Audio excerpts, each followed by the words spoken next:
Welcome to the 10th episode of Born in Trouble. I'm your host, John X, bringing you the best in mid-conversation on the internet.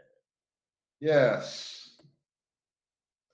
And joined once more by my illustrious guest, the City Wing King, Mr. Grant Lancaster. What up, dog? What up, dog? How you feel, Bridget? Oh, man, you know what it is. It's been a few weeks since we did our last show. Some people, if you have me on Facebook, I ended up in the hospital again. Last week I did do a show, but I had a big turban around my neck because I had the surgery. It's kind of nasty. It's a nasty. I got my keloid, whatever. So I got my story. If I was like 20, I'd be like, I fought them both forth. Right. Coming at me, there was like four of them. Pow, pow, pow. And all they gave me was this little scratch on my neck. Gangsta. Boom, boom, boom. Boom, boom, boom.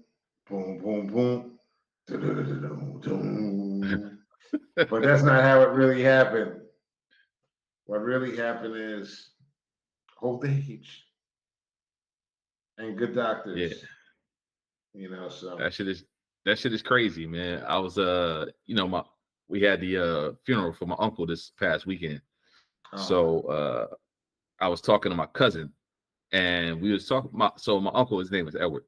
Uncle Ed, he was like the life of the party, like him and my other two uncles. Okay.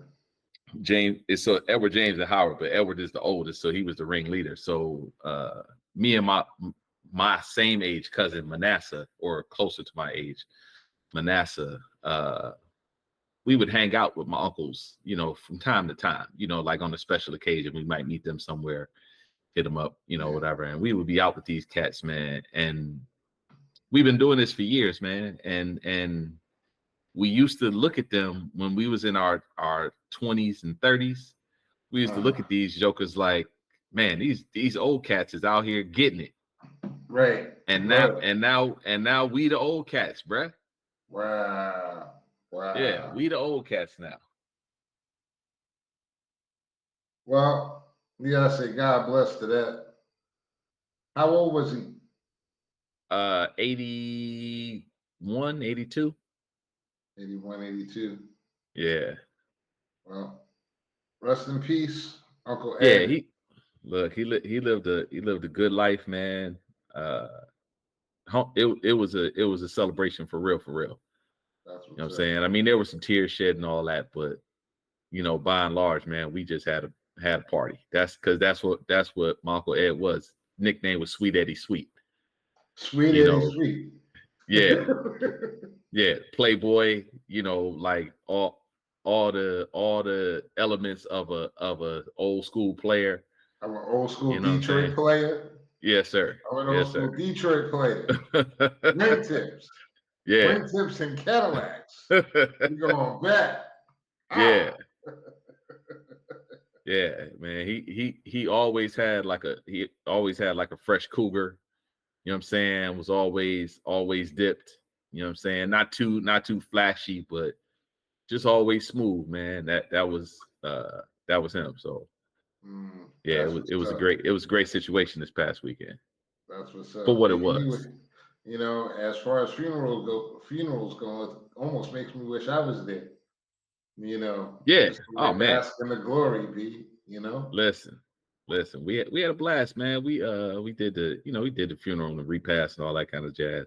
But then after the repast, at the repast, we playing music, dancing, eating food or whatever. And then we went to my uncle's house, my Uncle Howard's house after that, and it was just more of the same, playing cards, and dancing, and watching the games and everything, and just a big family get together, man. That's what's up. Yeah, it was beautiful.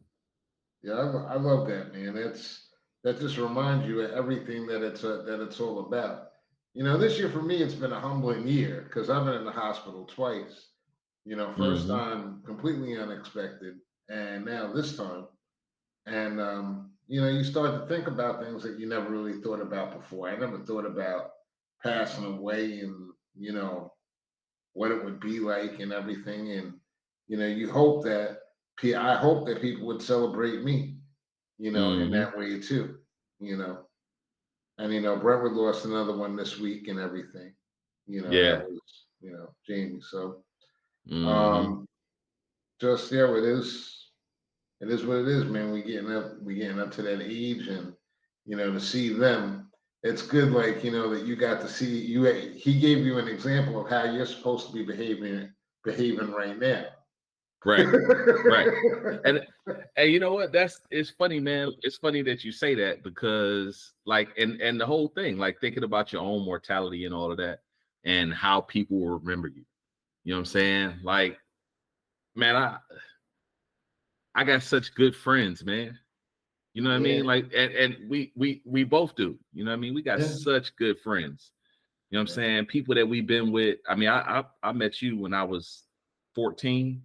yeah, yeah. So I've been knowing you 40 years now, right? Crazy. And like it's I mean, we still rocking. You know what I'm saying? Me, Yeah, you, Brian, Gene, Rob, you know what I'm yeah, saying? Like Tone Supreme, like the Howard crew. You know what I'm yeah. saying? Like we still all rock. You know what I It's like mean? Like we don't, when we see each other, we pick up like it never yeah, ended. like Like it was like like it never Tuesday. stopped. Like it Yeah. was Thursday to Tuesday. Right. You know what Yeah, I'm saying? It could be like a decade, but it's the same man. shit. It's Yeah. So beautiful. we've been really fortunate, man. And my uncle's passing, man. Like just watching him, he had some health issues. So just kind of watching him deteriorate really kind of sucked. You know what I'm saying? Because he wasn't like Sweet Eddie Sweet was gone. He been gone for a couple years now. You know what I mean? Right, It was just my Uncle Elbert in the hospital right. or in the home. But just thinking back, man, and when they had the film the uh photos on the reel or whatever that were Mhm, flashing during the viewing and all that. And I mean, it was just great, man, looking at him and seeing him back in his element, mhm, pictures of him in his element and everything. He was a mhm, Kappa, him and two of his cousins went down to Fisk all together and kind of mhm. took over Fisk back in the 60s, you know what I'm saying? Like, Right, right. yeah. I mean, just wild boys, man. That So that's that revolutionary time. yeah, Fisk yeah, in the yeah, '60s. yeah. A lot of the movement was jumped off Hmm. from Fisk University, Yeah, and that's a lot of that's some knowledge that's lost that people should look up and should learn yeah, about. You know, Especially with HBCUs being so prominent right now yeah. in But the news. that's my whole deal. Even when I was in high school, my plan, I applied to three schools, Michigan, Michigan State, and Howard. And Mhm. once I got the acceptance from Howard, nothing else mattered. That was it. That Yeah, was it. nothing else mattered. You Because know, that's what my family is a HBCU family. yeah. You see, you think about those times. Like I thought about that. I was talking about it the other day. I had a lot of schools that wanted me to come play basketball, Division 3, a couple of Hmm. Division 2, one Division 1. Um, but I only applied to three schools. I applied to Howard, Morgan, and Adelphi. Hmm. And I sometimes think about what I would have. I was laughing the other day. I said I'd probably be a Jewish attorney if I would have went to Adelphi. Right. Right. Yeah. I would have never left Long Island, and I just would have been like, yeah, you know, it's like I wouldn't be this guy. That's Right. for sure. Right. But it was the same thing. Once I got to Howard, it was like, we out. You know what I'm saying? Yeah.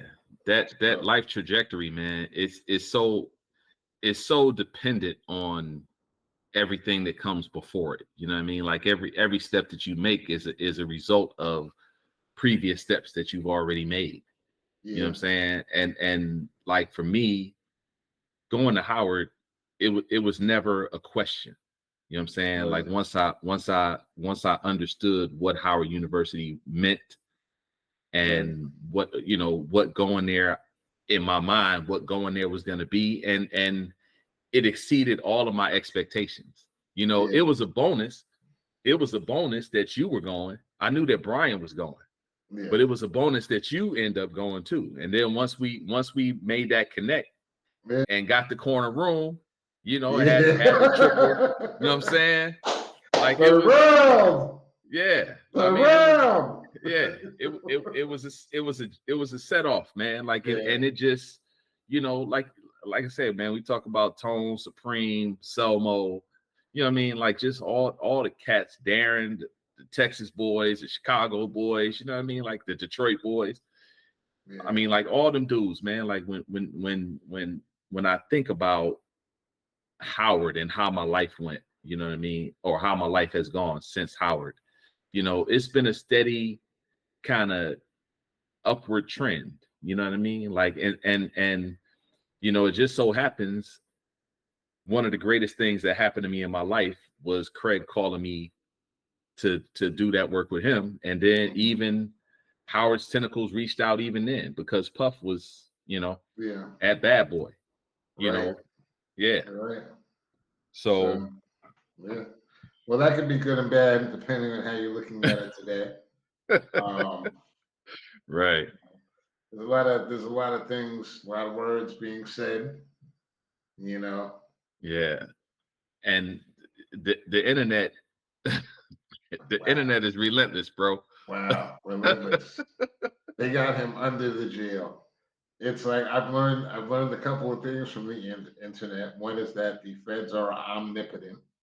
Once they say you did it, you did it. Oh, absolutely. So that's apparently where everybody is resting on this whole thing. I don't see any crime that Hugh Hefner didn't commit, like, you know, beforehand. Right. Right. You know, but no crime that Disney isn't doing, hasn't been doing for decades. Nickelodeon hasn't been. You know, my whole thing is whenever I see these things, I'm like, all right, great. You know what I'm saying? To Catch a Predator. It's like watching To Catch a Predator. It's like, right. Great, they got one. So now they know how to get the rest of them, right? Yeah, but we don't want the rest of them. But we know, but you see, you missed that. Let's do that again. So we got one. So now we know how to we're gonna go get the rest of them, right? No, we don't want the rest of them. We just want this one. Womp,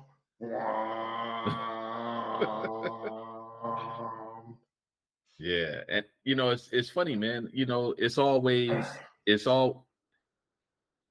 But this is America, right? So, and we know our history as Black people in this country, or ADOS, or whatever African American, whatever term you use. We know our history in this country. It's not a just history, right? So for Puff to do what he did, allegedly, and to be in the position that he's in, you know, Clive Davis. I don't know if you saw the clip with Clive Davis, but Clive Davis was like, who is Puffy? I don't even remember who he is now. Right, yeah. I don't know who that guy is. Right. Yeah. What? Puffy? What? Yeah, like what? What? Yeah. So, flashback. To me, it's like flashback, 1993. Craig Mack complains about having no money, calls up the Good Squad, consisting of his manager, Alvin Tony, Alvin's assistant, Anton, myself, and I forget who was driving. We drive down to Arista Records to meet the one named Puffy outside, coming downstairs from a meeting with who? Clive Davis. Clive doesn't know him. Maybe he wasn't actually. Yeah. So maybe now I'm thinking maybe he didn't actually meet Clive Davis. And that was the only time I ever, mentioning this. Everybody's got like Puff stories they're telling me. Like I'm looking on the internet and everybody's got oh, he's been a punk for years, Right. I dissed him this day and this and that. And everybody's got the stories. It's like it's the same thing as when Suge went down. You Mm-hmm. know, before Suge went down, you couldn't even say the name Suge Right. without all the air like leaving the room.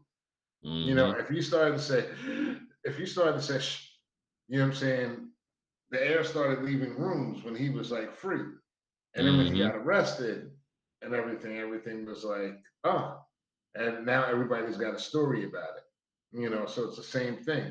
It's like everybody's tough when the bully's behind bars. It's like the two dogs that they have barking behind the fence, and then they move the fence, and there's nothing in between the dogs, and the dogs just look at each other, and then they Right. move the fence back, and they start barking again. So it's like Right. everybody's got like a story to tell. But I actually saw that man humbled that day, you know, Mm-hmm. and he was coming from seeing the guy that whatever and everything. It Yeah. is what it is. I mean, I think it's kind of sad, but it's almost like inevitable, because the way I look at him, and this is no judgment, listen, you can have all the freaky consensual parties that you want. Lord knows on a Friday or Saturday night, if I was bored, I was trying to cobble anybody together to come over to the crib. Of course, they were all female, but that's another conversation. It's whatever floats your boat, though. You understand what I'm Right. saying? It's like, Right. if it's consensual and everything, let's be honest, like most of those people that everybody's running for the hills, they were there, they knew what the jump off is. Yeah. You know what I'm saying? You know what the jump off is. You go into a music industry party and you're trying to get signed, you're trying to get a record deal and everything. There's a very good chance that you're getting fucked that night. Oh yeah. It's not good. It's not bad. It's just a business. Yeah. And it's not just at Puffy's house. It's been that way since the like 1960s, the 50s, maybe even the 40s. I I'm just think it's. I, Go ahead. the Godfather was set in the 20s, 30s. The original, yeah. Yeah. Hmm. Remember the movie producer, right? Right. When he went to visit the movie producer and he was like, I got this young girl, blah, blah, blah. She's the Right. best piece of ass I ever had.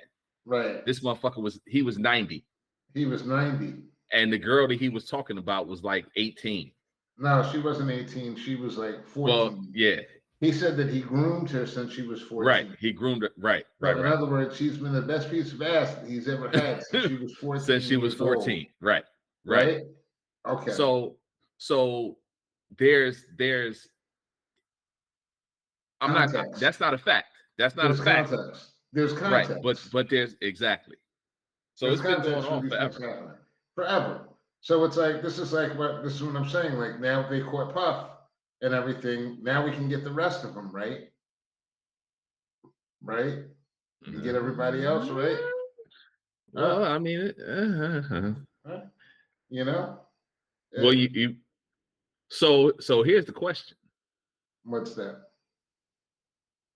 is there gonna be, because I heard somebody mention this, that Puff was gonna get murdered because Puff knows names to name.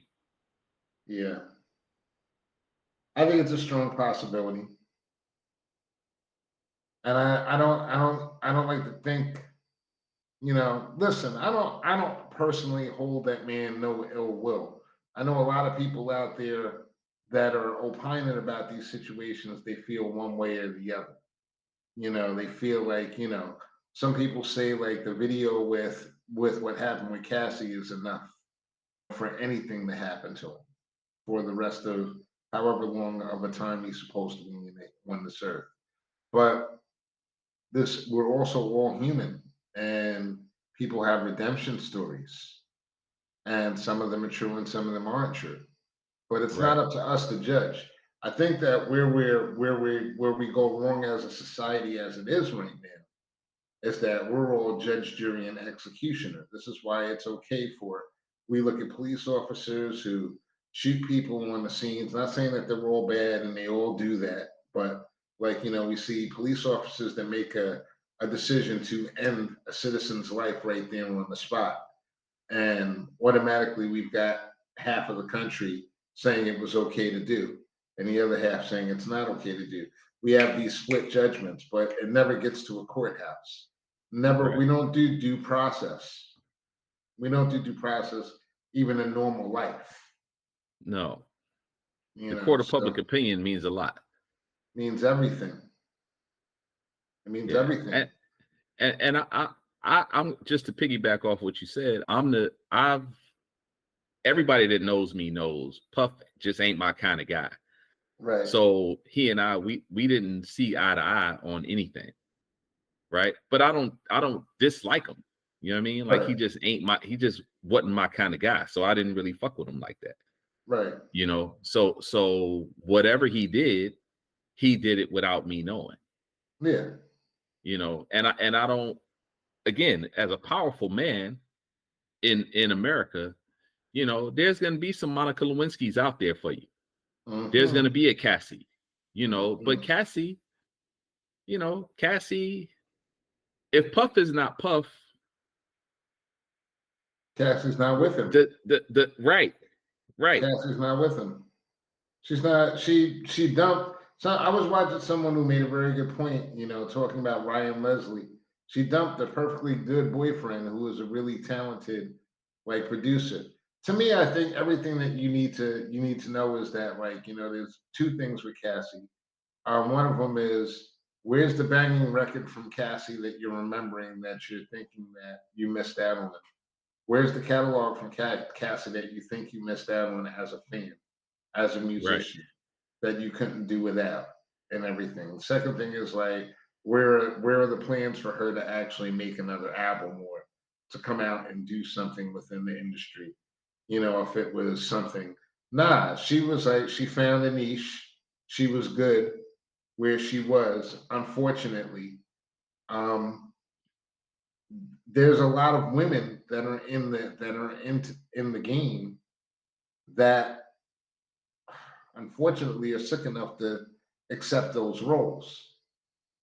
So, but isn't that always the way? Right? Because there's always someone willing to do whatever it takes Yes. to get Yes. what they want. Right. So there's always an exploitable person. Yeah. Now, right? listen. Before we go further with this down this, like, rabbit hole, I have to let everybody know that this is not in any way, shape, or form meaning like these people deserve it, or that, like, we're just talking about the possibilities, and we're talking about human nature here. We're talking about people as we exist. We're not talking about widgets. We're talking about the way that people actually move and try to get things accomplished. And what my point in saying this, before we go, I want everyone to understand that this is not you're not trying to victim shame anybody or anything. That's the words that they would that's the word that they would use. But basically, what I've been trying to express to everyone when they ask me my opinion is that there really are no good people in these conversations that we're talking about. We're not talking about, like, Mother Teresa types. We're not talking about people that are trying to save the world. They're trying to be famous. Right. And a lot of times they're willing to do anything that they want to do in order to become famous. Would you? Absolutely. Yeah. But and just to another movie, Hollywood Shuffle. There's a scene in Hollywood Shuffle where the old girl is they at he's at a casting, and the two girls are talking, and the one girl says, "Girl, the producer told me to meet him at his house at midnight." And she said, "Girl, I was there at 11:59." I mean, it's Hollywood Shuffle was one of the most hilarious movies ever, but it was a parody. It was a parody, but it was that sentiment is out there though. You know what I mean? And it's not about, I don't even know who's the victim and who's not. Right. right? So I can't shame a victim because I don't know Right. who a victim is, It's right? I know not. people have these circumstances that they have been caught up in, but I Right. don't know what your intentions were at the time. I don't know what Puff's intentions were at the time. I don't know what anybody's intentions were. All I Right. know is what I see right now. Mm-hmm. So this is not me. I'm not trying to judge anybody on anything. I will tell you what I know, and I will tell you what I think, and Mm-hmm. that's it.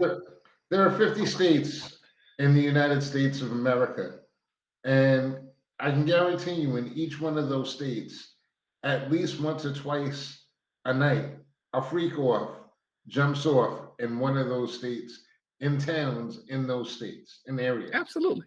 Okay? They're not just freaking off at Puffy's house. There are stories about spots in Atlanta where all types of debauchery goes down in the Mm-hmm. greater Georgia area. There's clubs in DC. There's clubs in New York. There are clubs in Los Angeles.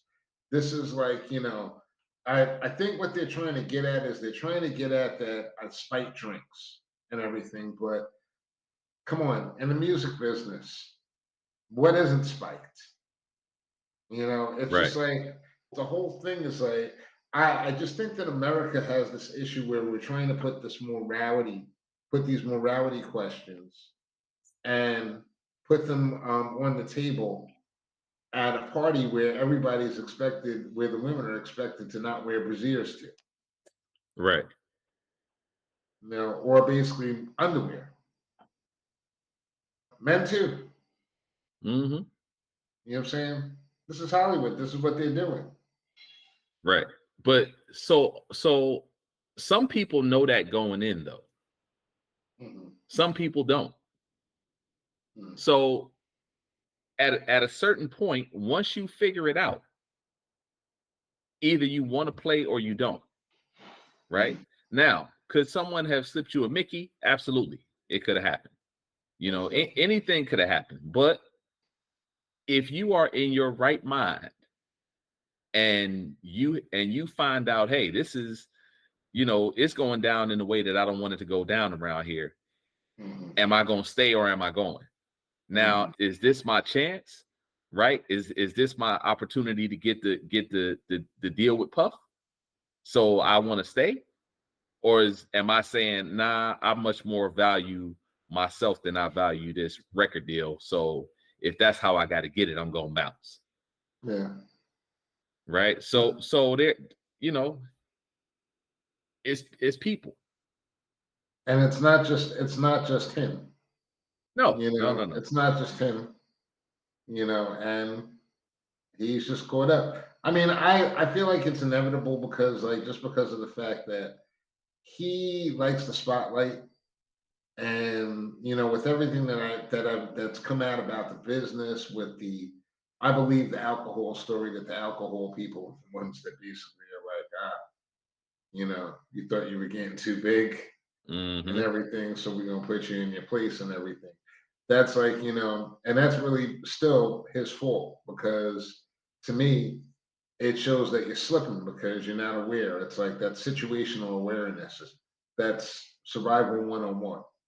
You know, you got to know when the dog in the room has bigger teeth than you.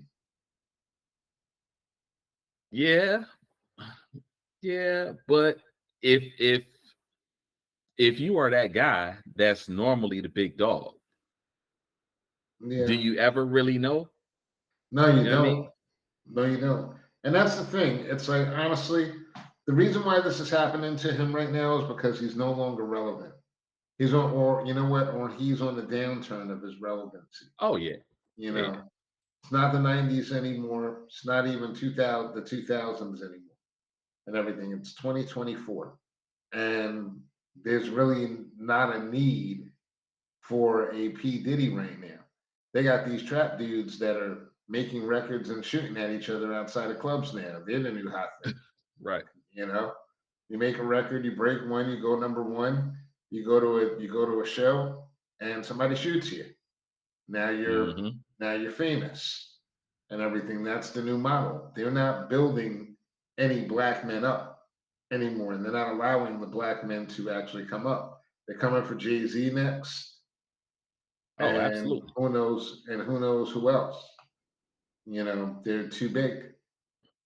So what do you think it's going to end the state of, I had put up something today with Malcolm X when he was talking about the fact that we are the only people that our entertainers are looked at as being our leaders.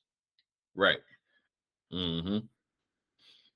Do you think that in a way this could actually turn into a positive thing for the Black community with these people removed?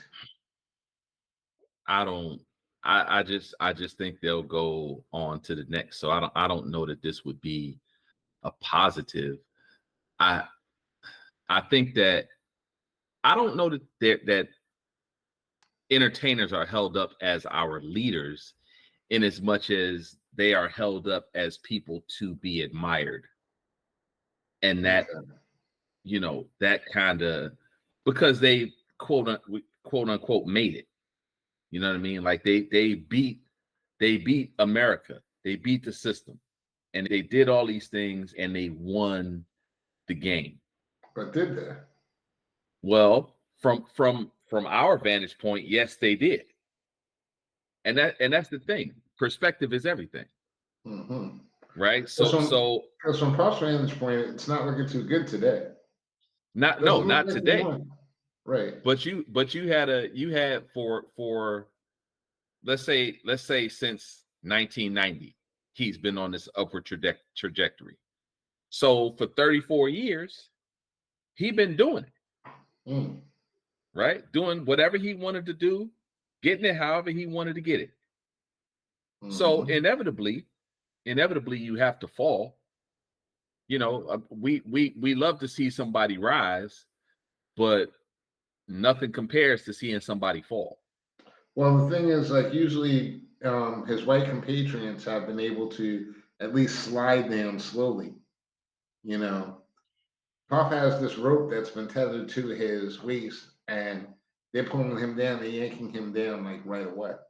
And this isn't no means, way, shape, or form means to say that he's being treated unfairly and unjustly. We know he's being treated differently. That's for sure. Because, and a lot of that is probably because of the amount of and the weight of the evidence. To me, it just shows how much he is actually in possession of. They are afraid to let him go because. So I'll say this. I was here in Detroit when Kwame Kilpatrick was the mayor and that whole scandal went down. Puff and Kwame Kilpatrick have a lot of similarities because and this is strictly from my vantage point, is that the arrogance of those two Black men has been instrumental in their fall. Right? Or and I should say the perceived arrogance. Say the perceived. Kwame actually came out with a video for him. And I can believe that. Saw it. I didn't, but I can believe that. Yeah, he actually did. I actually saw it today. I didn't put it together until you said the name, because I know it's like Kwame Kilpatrick. I know that. He went to Howard with us, right? No, Kwame went to FAM. He went to FAM. Okay. Yeah. All right. But he's a Detroiter. So ironically, my Uncle Ed, who just passed, knows his dad, and they used to play ball together. Right. So I know Kwame kind of peripherally. I don't know him, but when we was younger, I kind of knew who he was. And then he just kind of blew up to be the mayor and all of that. But like I said, there's a lot of similarities to the stories. And I'm saying the stories that I've heard in the newspaper, on social media, the stories that I've heard about the both of them are very similar. Murder accusations or covering up murders and, different things with women and, now Puff with men. And, I don't know that there was baby oil in the Manugian when Kwame was living there, but you Could know, be. could have been, Never know. you know. It's just So throwing in there. yeah, Throwing everything else in there. Might as well throw it in. right. You But know. yeah, I mean, like I said, it's you know, and Jay-Z, you know, whatever Jay-Z has done is what he's done. But I believe that it's I don't know that Jay-Z is perceived as being arrogant outside of our community, Mm, but I know that Puff and Kwame were perceived as being arrogant outside of the Black community. mhm. Jay-Z, I don't know. Well, that's because they talk that arrogant Black shit. Right. And it's like they don't people that are Blackophobic, they're like, those are the ones that actually trigger them more than anyone else because it's not really the thuggish ones, it's the intelligent ones. The ones Exactly. that are like, the ones that they say are constantly in the kitchen mixing up these word salads Right. and throwing them out there on the plates of other people's. They don't Hmm. they can't really vibe with that as much. So, Puff's got he's got a hard way to go right now. It's just Yeah. basically what it comes down to. Yeah. And I mean, they're if you can't put up 50 million to get yourself out of jail, then you got a problem. yeah, you got a pretty big problem. Hmm. I think I was thinking about the LGBTQ angle, honestly. And it's not really an LGBTQ angle, but what it is it's basically it's I can understand why that community wouldn't want to be associated with this. Hear those letters and this conversation together whatsoever, because that's exactly the type of publicity that they're trying to fight against, which is basically men overpowering men, Right. which Take is that, take that, essentially take what that. it is. Take that, take that, take that. Yeah, exactly. Yeah. And it's not something, but it is the type of behavior that we as a society somehow still need to find a way to condemn. Because if it was a woman, we would be all over it. But because it's Hmm. a man and everything, you want to talk about not shaming. You know what I'm saying? Let's not shame these cats that went to prison and tried to go to sleep and ended up like, wearing blouses and having to tie their shirts Hmm. up. This has happened to them too. That is this it's the same thing, it's the same type of activity. And to excuse that and say it's not a behavior, but it's an act. Right. So the act is the behavior. So it's like, and there we go again with these word salads, But causing problems. so if it, and I hear you. I hear you on the LGBTQ uh being associated with this, but just from my way of thinking, this is not an LGBTQ issue. You know what I mean? Like their their community is just their community. You know what I Right. mean? Like there is no so the fire department, and this is always my example. If there's 10% gay in America, there's 10% gay on the fire department, right? If there's Mhm. if there's a half a percent of people that are rapists in the country, on the fire department, there's a half a percent of people that's rapists. You know what I Right. mean? So it's across the board, is what I'm saying. I don't care Mhm. what I don't care what fragment of the population you wanna isolate. Whatever the overall numbers are, Mhm. that same percentage probably exists in that community. So if there's Mhm. half a percent of rapists in the country, yeah, there's probably half a percent of gay people that are rapists.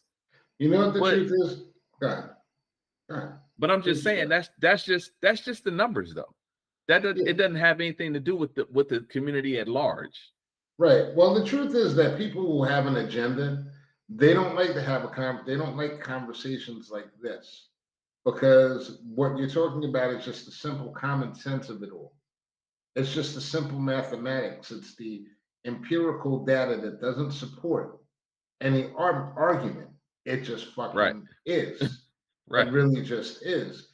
And, you know, this is the reason why you get vitriol from different places because, and they try to label it as being one thing or another. It's that's an anti, what you just said is anti-woman. What you just said is anti-man. What you just said is, it's not anti anything. It's the fucking truth. You know, it's as if people believe that by controlling words, we're going to be able to legislate. We're going to be able to legislate and speak human nature out of the human experience. Right. You know, I was listening to a brother on TikTok the other day, and I see he's kind of like calmed it down a little bit, but he's very like, you know, he's very much one of those like, you know, all men are dogs type of things naturally. And, you know, we have to watch the way that we harm, the way that we behave. And, you know, I was kind of surprised because he was discussing something that happened with his son. And he was telling a story about his son. And the story was basically about his son, like, you know, kind of like making a move towards a girl and everything. And he's young. He's like between the ages of like 8 and 10 years old.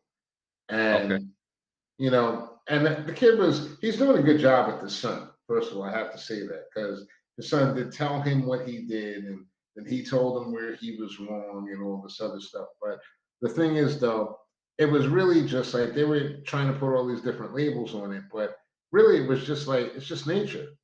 You know, as a boy, you have a feeling for a girl for the first time in your life, and you may do something stupid like, you know, like pick her pigtails and Right. everything, or like, you know, you're not, it's not meant with any malicious harm, Mm-hmm. but it's always interpreted that way. And as long as we have that type of lazy thinking and interpreting everything as being like aggressive, of course, if a boy goes and he grabs a girl by the butt cheeks, you know, at 8 years old, well, obviously there's a problem there. Okay, like, you know, there's a line there. But if it's a little boy and he's just saying, hey, you know, like, you know, I just think that, and that's just him expressing himself. There's nothing wrong with that. We have to get back to allowing things to happen and occurring naturally. Some of these things correcting themselves naturally. It's not popular, but it really is probably the only way because we have a whole bunch of 29-year-olds that are not prepared for anything. Right. And I'm not really talking about the kids. I'm talking about the 29-year-olds that don't know how to deal with adversity, don't know how to deal with conversation, don't know how to adapt. You know, you have this big gap of people who have been in the military who have been told everything. So they learn exactly how to do this. And then you have these other people that can't even fucking follow the directions on like, you know, the back of a fucking box. Right. So I don't know. Yeah. There's, you know, I think that there's a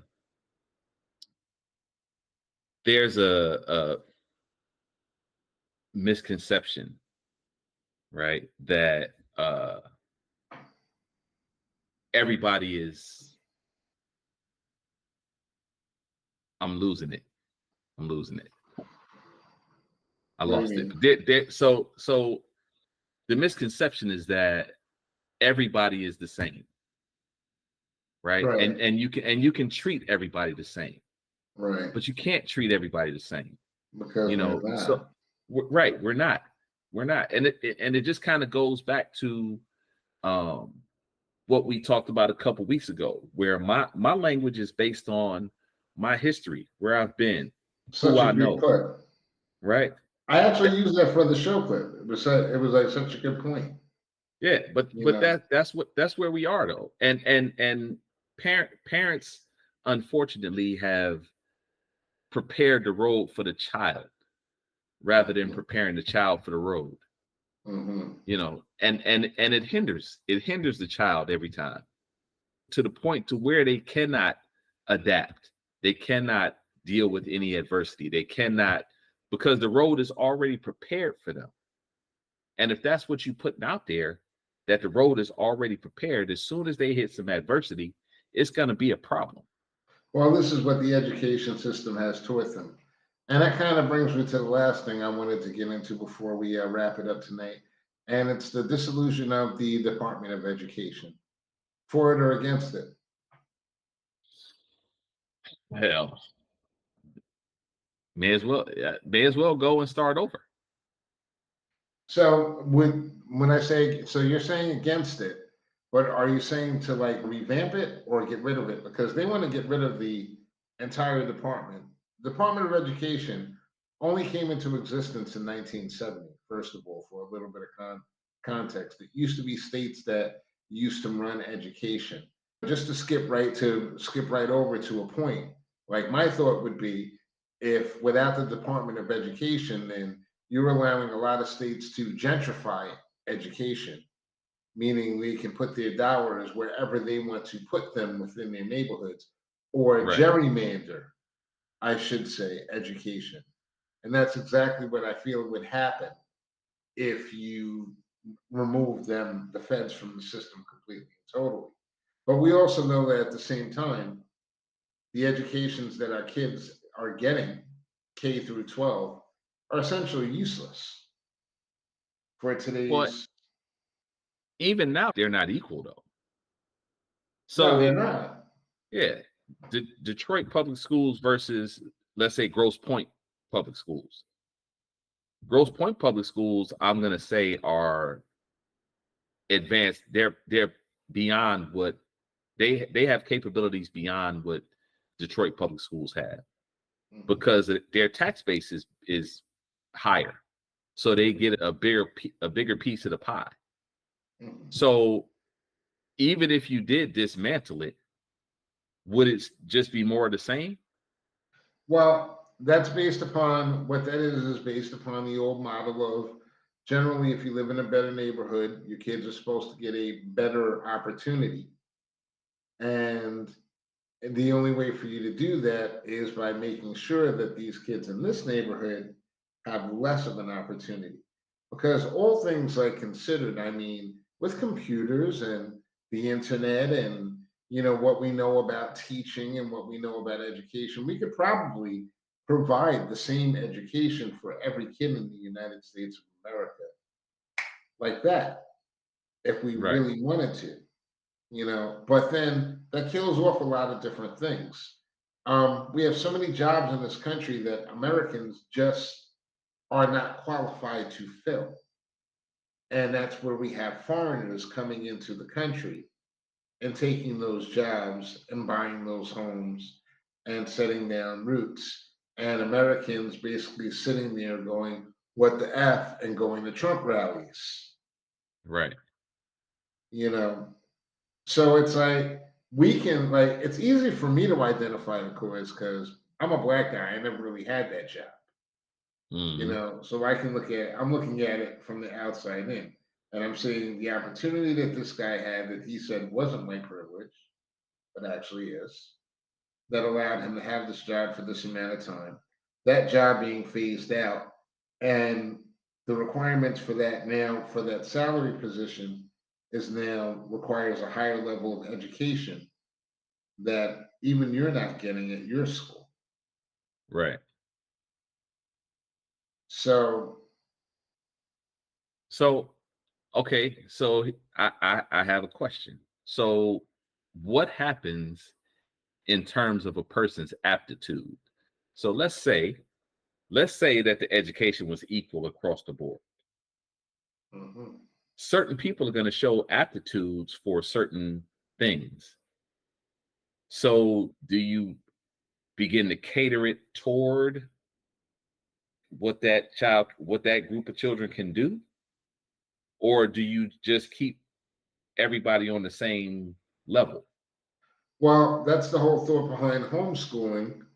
When you take your kids out and you find that they have a propensity towards a certain subject, the whole thought process is that you would cultivate that. But as a society, I think what I'm really trying to get at, Grant, I believe, is the fact that when you look at the United States of America, the system that it's made from K through 12, it was made to generate a certain type of individual to come out with high school.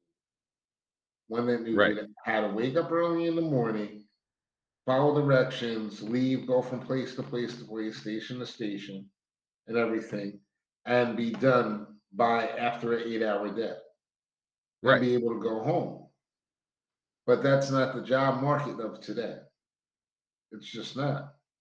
So, how do you change that system? And they have decided not to change it. I'm like giving people an insight into different things. They're not changing it. What they do is they have people come in from other countries with degrees where they practice, they do mathematics better than us, Mm-hmm. um, they do science better than us, they do computing better than us, they Mm-hmm. do coding better than us. Everything. They're all better. They're just better prepared. So no matter how much you complain, you're still not going to stop anything from happening because the corporations pay it all. So how do you get people to say that? Like it's almost like what was that movie? Kung Pao or something. Michael Keaton back in the day when he was trying to save the Detroit car plant, the Toyota Oh, plant, yeah. What was the right? name of that movie? Yeah, I can't Right. remember the name of that movie. I can't Was it remember the Kung Pao? name. Yes, something like that. But I remember the premise of it was that Yeah. the American workers had to show that they were basically still viable. But Right. nobody has been trying to show, has been Gung really Ho. going to bat for the American child and trying to say that, hey, they are worth investing in. What Right. do we Yeah. hear? Gung Ho is the Gung name of ho, that movie. gung ho. Okay, okay. But nobody's trying to invest in the American child. So it's like it's damn near impossible for anyone to say like reparations or we're going to do something for the black community when they can't even do anything for the whole community on the whole. Motherfuckers don't have a plan. And I think that when people realize that they just don't have a plan and they're voting for nothing, they'll be better off and we can really get something done. But you But can't get it done who's with the gonna be there to Nazi. get it done? Well, see, that's the thing. Here's my thought process. Like, Kamala keeps asking me for an endorsement and all this other stuff. Send me money, give me an endorsement. Right. You know, look, my husband's not looking. Slip me $40. You know, we're not going to start off like that, Kamala. We don't even know each other. We don't know each other. You're going to get my vote, and that's about it. But after you get my vote, I'm going to work against you. I think that we need a poor people's party in the United States of America. And poor people meaning anyone who is not a rich person. We need to embrace who we are. Mutts. That's the only future for this country. Mutts. Cold Yeah, noses. there's some credence to that. Cold There's some credence to it. noses. I Fuzzy think hair. when the many are no longer afraid of the few, Mm, that's when it'll change. yes. And Because that's what people it, the poor are many. yeah. And that's what it really takes. I'm so tired of these arguments I see these people get into on like, the internet. I'm just so tired of it. I'm just tired of it. I'm just bored. I'm bored with it all. I'm bored with the entire experience. Hurry up and grow up or die already. You know what I'm saying? It's like Wow. what the fuck, man? Wow. Serious. Nah, there's no other choice. It's like I can't take it anymore. There's like they're not adults. They're just very confused. And we did it. We confused them. Congratulations. If you're an architect, congratulations, you did nothing. And I really see where the Bill Gates eugenicist thing is working, but I don't want to get into any conspiracy like radicals to me and everything. But if you don't take them out in other ways and everything, keeping them stupid is a very good way of lopping off a large number of the population. Because Yeah, there's well, always that chicken that's going to look up in the air with its mouth open while it's raining. right. Well, stupid people won't know, right? That's right. Neither will the chicken. It's ready to Speaking of boil. stupid people, speaking of stupid people, I'm watching these Giants and the Cowboys. Who's winning? The Cowboys. It's 17-12. Uh, But the point of stupid people, the Giants have got to be one of the dumbest organizations on the planet. All right, listen. Time out before you finish the statement. Before you finish the statement, I am a diehard Giant fan. I am a top fan in many, many Giant groups online. And I am also a top dissenter in many, many Giants groups online. I want you to clear something for me before you even say this. Have we ever had this conversation about how bad the Giants are, how stupid the Giants are?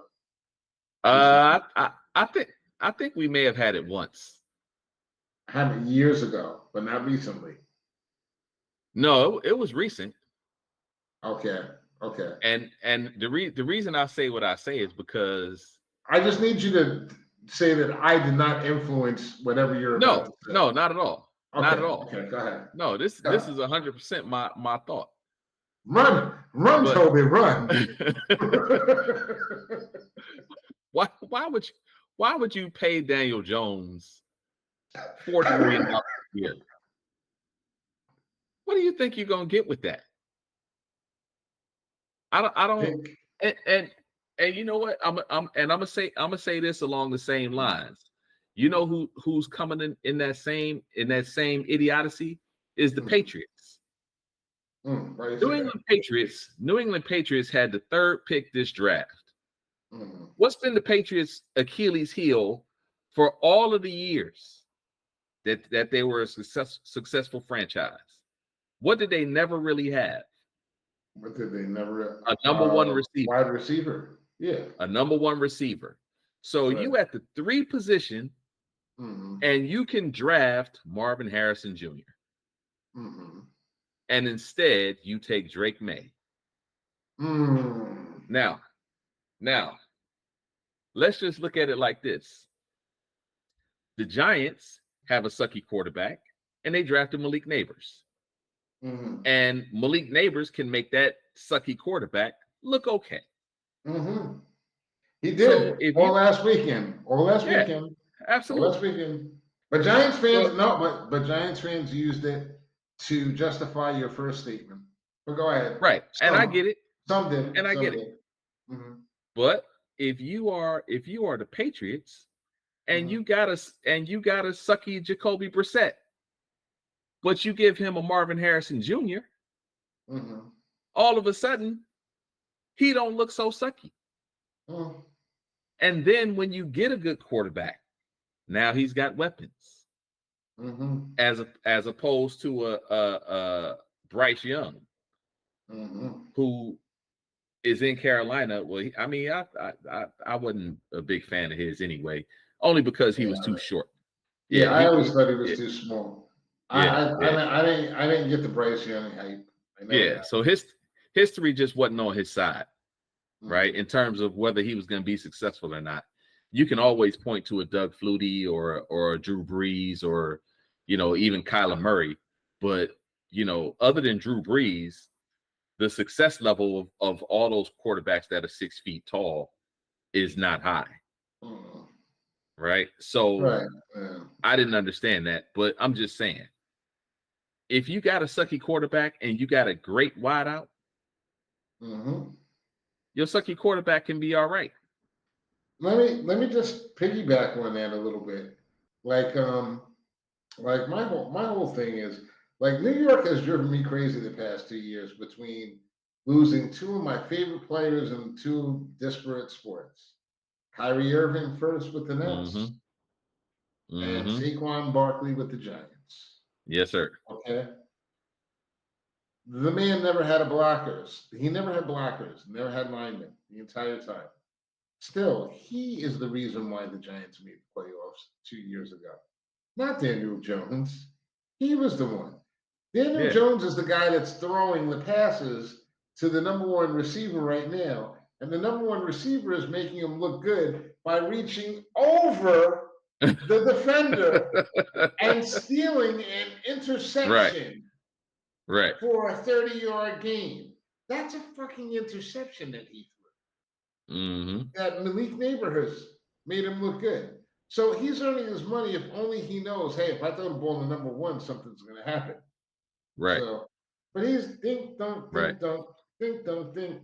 But the whole thing about not signing Saquon, I'll never understand it. For essentially $2 million more per year. Mm-hmm. What nickelback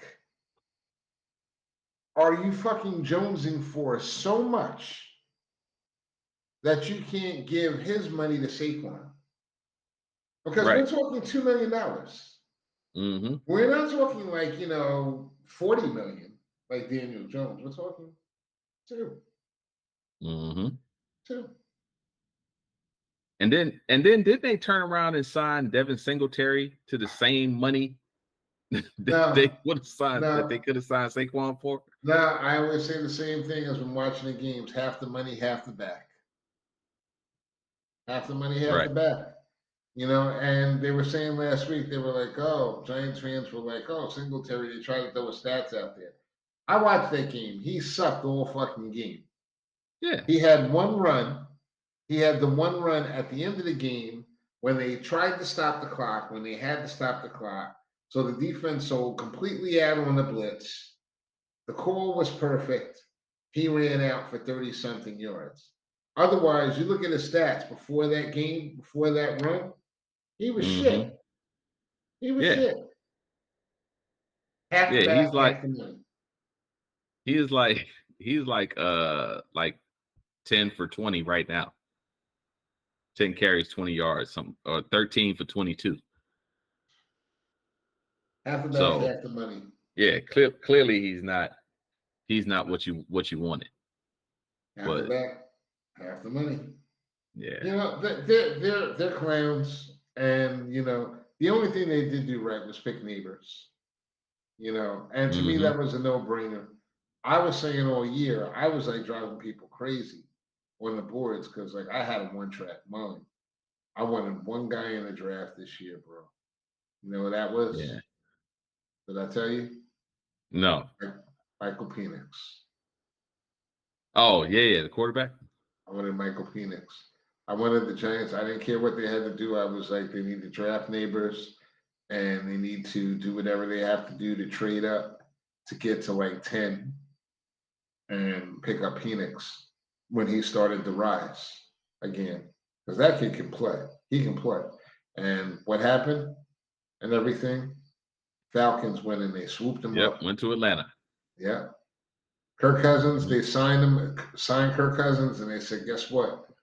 I see this quarterback right here. I'm going to snatch him up too. That boy can ball. That boy can ball. He's going to be the one. He's going to be the quarterback. You think so? Oh, okay. Oh my I'm gosh. in for it. Oh my gosh. I'm here for it. Oh my gosh. I just don't know what they're going to do with Cousins. That's why I think, honestly, I think that Giant fans need to really be prepared for the possibility that Kirk Cousins could be your quarterback next year. Wow. That would be interesting. Yep. He's got 3 years. He signed for 4 years. They may not be able to get a quarterback this year. And, you could pretty much trade him. You trade him for Daniel Jones straight up. And Atlanta loses 20 million in cap space, gets a player that's walking out. That's, to back up Penix, who they're going to really play. And you're good. All right, we shall see. That's what I would do. We shall see. That's what I would do. And if you're the Giants, you know, I'd still try to call and get Phoenix. Honestly, that guy, that to me is like, oof, that boy can chuck it. He can chuck it, man. Yeah. Really can. I'll say this. I watched the Hard Knocks with the Giants. Mm-hmm. Yeah, not the sharpest knives in the drawer in the Nah, Giants front office. nah. At least not from how that series was cut. Well, Dia has her own idea. She about those guys. She doesn't like them. She thinks that they're a little bit they've got a little bit of phobia going on with their selections and their thought processes, Mm. and you know that might be their issue. And I mean, honestly, they could have. The thing that really killed me about the Saquon situation is that they could have literally at one point they could have had everything, every player that they signed this offseason, and Saquon Barkley, Right. and they chose not to. Well, you know Just what's there's a lot of conversation that's been going on about how quarterback play is suffering and how scoring is down in the NFL this season in particular. In my mind, the reason that it is because these quarterbacks are not ready, mm-hmm. right? Like, so the Joe Montanas, the Danny Whites, you know, the Phil Sims, they all had good running games. They all had good tight end play. And occasionally they would throw the ball down the field, you know, 25 times a game they would throw the ball. Now you're throwing the ball 50 times. They don't play balanced football. Yeah, but all it is now that you've gotten rid of the running game and everything is concentrated on the passing game, the passing game is easier to defend than the running game. It is. It's Yeah, always been easier. That's the yeah, reason why why in the 20s and 30s they used to run the football right, because it was a lot harder to come up with a passing play or right. a successful pass play than it is to come up with running plays. They just don't have balance. They don't have balanced teams. But if you look at it, like we watched the Super Bowl this year, you know, both of those teams had running games. Mm-hmm. You know, both of those teams had running games. You're not going. You're not going far without a running game. Yeah, Period.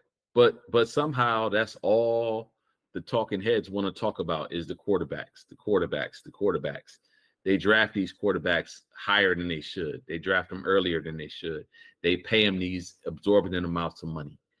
You know, so if you continue to do that, eventually when you lose the run game, which is a situation that you're in now, because nobody wants to pay a running back. That's why Mm-hmm. Saquon is in Philly now, because they didn't want to pay him. Mm-hmm. But you willing to pay? How can you be willing to pay Daniel Jones $40 million and you won't pay Saquon 12? Well, look, That's crazy, Philadelphia's 2-1, right? right? They're 2-1. So, you know, to me, I only see it as getting better. And they're running an option quarterback. They're running an option essentially Mm-hmm. with Jalen Hurts throwing the occasional pass. That's Mm-hmm. really what they're running. It's like it's either him or it's either Barkley. You have to be stupid to not recognize the value of the game. They just don't want to pay those guys. They just Yeah, don't want to but pay them. but why? That's the question. Why are you so willing to pay quarterbacks and so unwilling to pay running backs? Well, you see, that's another thing. And I skipped over because I saw a breakdown and they showed all these quarterbacks for the amount of money that they're making. Joe Burrow, nothing. Mm-hmm. Who's the guy in Carolina from Bryce, Clemson? that's Bryce Young. No, all right, that's Bryce Young, but Oh, the you guy talking about from Jacksonville? Yeah, Trevor Trevor Lawrence. Lawrence, you know, nothing. Deshaun Watson, I watched him the other day, 60 million. Mm-hmm. You know what I'm Yeah. saying? Nothing. You know, you're not getting your bang for your buck. You're paying these guys $60 million a year to put up 300 yards every Sunday. and you give Mm-hmm. them every opportunity, supposedly with the rule changes, and these quarterbacks are hard pressed to get 250, 275 a night, Right. you know, and they're not running the football. So Well, that's the thing. The run sets up the pass, not the other way around. thank you. Everybody knows it. Anyone who knows Except winning football knows it, everybody does, except the analytics. except for the But analytics. I told you, when I hear the word analytics, I know you're talking about gambling. Yeah, yeah, yeah. So You know what? When you talk about this dude, the Giants having a backfield, 7 million. These guys are making these arguments about him being like, better than Barkley or whatever, or equal to in value to Barkley because of their numbers being like almost the same and stuff like that. I'm like, B, you're talking about a running back who's the exact same age. mm-hmm. How is he gonna? It's not gonna work. Anyway, uh, you know what? We're probably well over. oh yeah, I'm sure we way over. We're way over. Mm-hmm. From Detroit, Michigan, the city wing king, Mr. Grant Lancaster. Yes, sir. Here with my dog, Johnny Walker Yes, Black. yes. Still alive. Got my patch and my IVs. I'm doing shows with IVs, motherfucker. Yes, sir. You know what I'm saying? I'm taking my meds, grabbing my mic, and getting funky with it, like Bismarck would say. Right. Right. Yes. Listen, y'all cats in the music industry, you get your business straightened out, and if you don't get your business straightened out, 50 Cent, your new overlord, pretty soon will be here to basically kick all y'all in line and shit. Because 50 don't mind snitching, telling, kicking, doing dirty work, anything. He's going up and you're going down. Right. So, Born in Trouble, 10th episode. Good luck with your bail this week, Mr. Combs. We don't hate you, bro. You know Not what I'm at all. saying? We don't hate you. You know what I'm saying? Wish you would have made better choices and everything.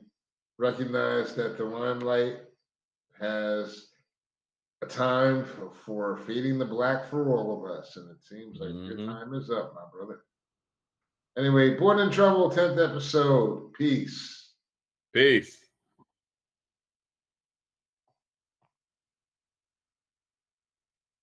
And the stream is done. And the recording is done.